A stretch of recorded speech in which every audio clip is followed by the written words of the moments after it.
বসছে, 3 নম্বরের নামে আলোচনা শুরু হয়ে গেছে।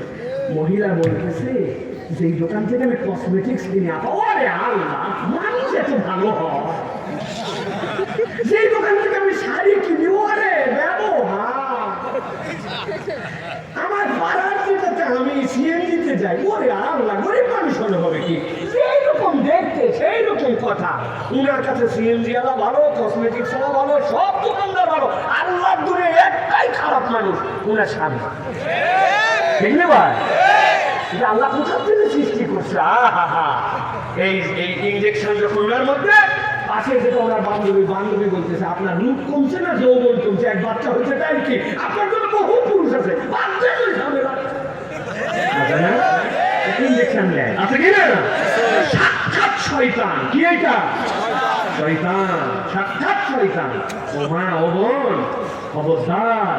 এই যে বসে যে আপনি তৃতীয় জনের আলাপ করতেছেন, স্বামীর বিপক্ষে গুলো কথা বলতেছেন, এটা আল্লাহ রাব্বুল আলামিনের কাছে ওই বান্ধবী আর এই পরিবেশ আপনাকে জাহান্নামে নিয়ে যাবে। পুরুষের মধ্যে ওই চরিত্র আছে। ও ভাবি ভাবি ভাবি, আপা আপা, অপরের জন্য আপন আপনের মধ্যে ফেনা করে ফেলে, খালি ওনার কাছে অপছন্দ ওনার বোন। এক নম্বরের ব্যক্ত লাগলো শয়তান আপনার মধ্যে এটা ঢুকাই দিছে। কারণ শয়তানের কাছে রিপোর্ট হয়, কি করছিস এই কাম করে, কি করছিস এইটা কর, তাই না? একজনে কি করছিস বলে স্বামীর মধ্যে ক্লিপ লাগায়, প্রায় তালাক। আগামীকালকে একদিন অপারেশন করলে সাকসেসফুল। শয়তান জড়ায় ধরে, বাবা তুই একটা কামের কাম করছিস। কারণ কি, সংসার ভেঙে দিলে সব শেষ হয়ে গেল। এই জন্য প্রিয় ভাইয়েরা, এমন বন্ধু, এমন বান্ধবী, এমন আড্ডা, এমন জায়গায় যাওয়া যাবে না যেইটার জন্য পরকালে আফসোস হয়।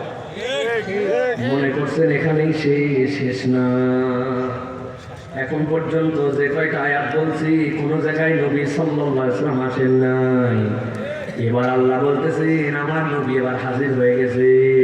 আল্লাহ মামলা শেষ করলে হবে না, আমার একটা মামলা আছে। আজকে আমার কথা শেষ আল্লাহ নবীর মামলা নিয়ে। আল্লাহ নবী এসে বলছেন, ক্বালা রাসূলু ইয়া রাব্বি ইন্না কওমি ইত্তাখাযু হাযাল কুরআনা মাহজুরা। আয় আল্লাহ, বিচার শেষ করলে হবে না। আমি আল্লাহ তোমার কাছে বিচার নিয়ে আসছি।